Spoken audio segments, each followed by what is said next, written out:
Kembali di berita utama, saya Asri Gunawan. Penculikan disertai kekerasan bahkan hingga membuat hilangnya nyawa terjadi di Desa Namo Bintang, Deli Serdang, Sumatera Utara. Dua pria yang salah satunya berprofesi juru masak diculik terpisah dari rumahnya masing-masing oleh sekelompok orang dan kemudian dianiaya serta ditinggalkan begitu saja dalam kondisi kritis dengan penuh luka. Kedua korban pun menghembuskan napas terakhir di rumah sakit. Mirisnya, mereka dianiaya para pelaku dengan tuduhan mencuri.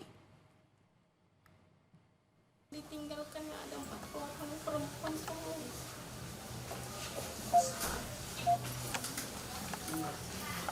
Istri mana yang tak bersedih kala suami tercinta meninggal dunia, terlebih akibat dianiaya orang tak dikenal.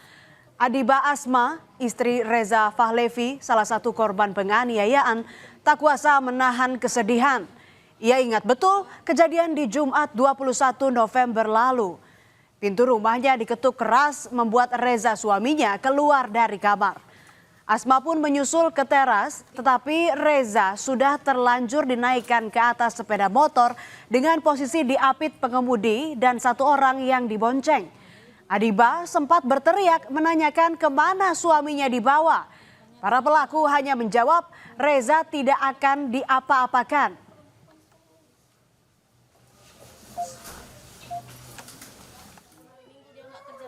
Reza Fahlevi yang berusia 30 tahun adalah kepala keluarga dengan 4 orang anak, berprofesi sebagai juru masak di Universitas Sumatera Utara.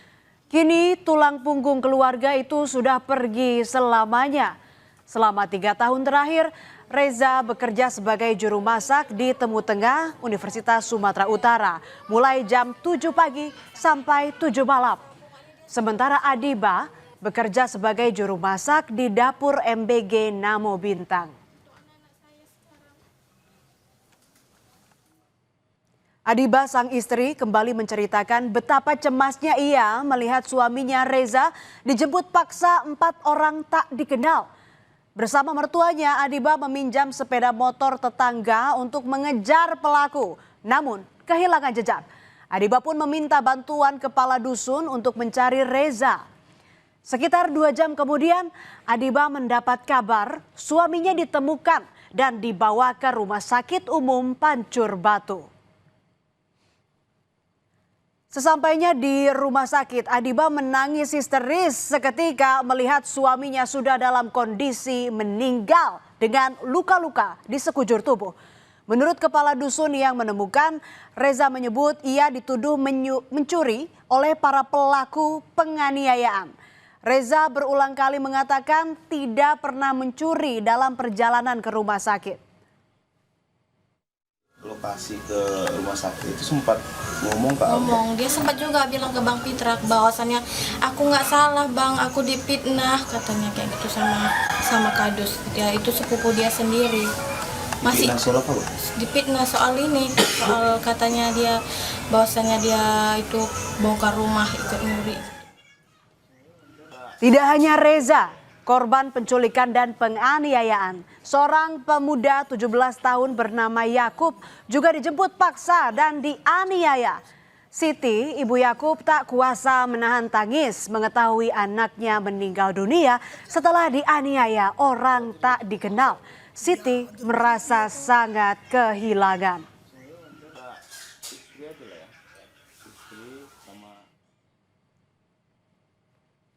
Masih segar dalam ingatan Siti, Ibu Yakub, Minggu 23 November sekitar pukul 4:30 ia mendengar anak laki-lakinya berteriak karena dijemput paksa sekelompok orang.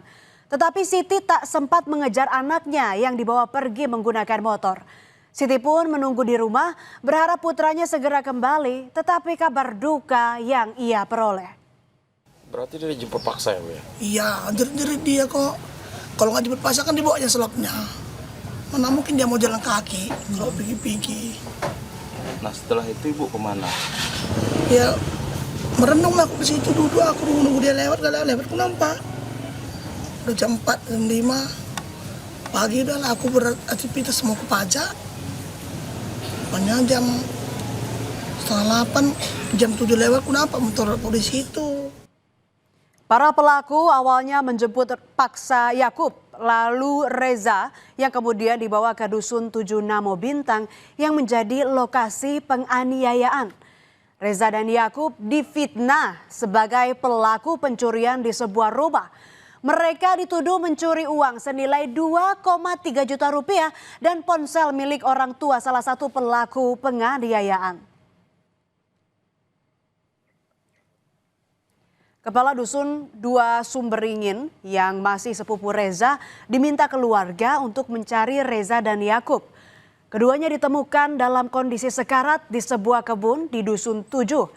Masih ada sejumlah orang yang menunggui korban di sana yang diduga termasuk pelaku.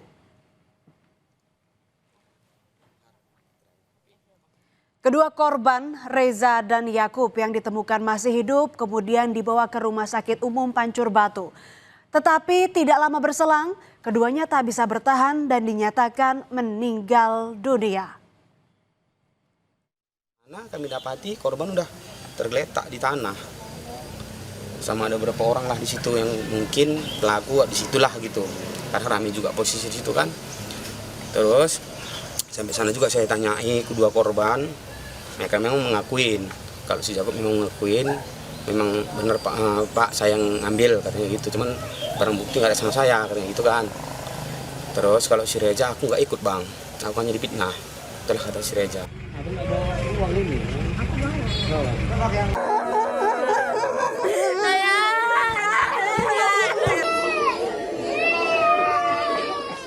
Jenazah Reza dan Yakub sudah dimakamkan keluarga.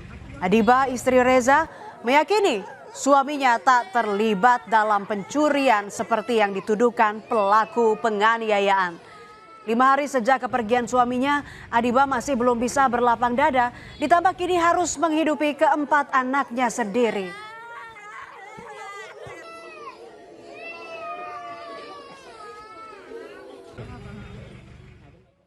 Tak perlu waktu lama setelah menangkap 6 pelaku, Polrestabes Medan kini menetapkan ke-6-nya sebagai tersangka dalam kasus penganiayaan yang menewaskan 2 pria, yakni Reza dan Yakub di desa Namo Bintang. Namun, keluarga korban menyayangkan 2 pria lain berinisial AI dan AE yang diduga terlibat tapi masih berkeliaran bebas.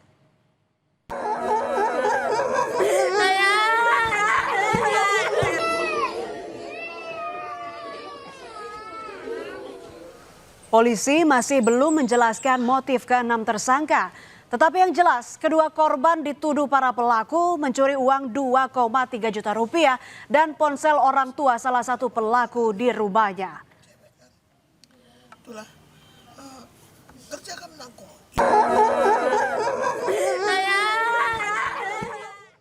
Kematian tragis seorang juru masak Reza Fahlevi dan pemuda bernama Yakub meninggalkan luka mendalam bagi keluarga yang ditinggalkan.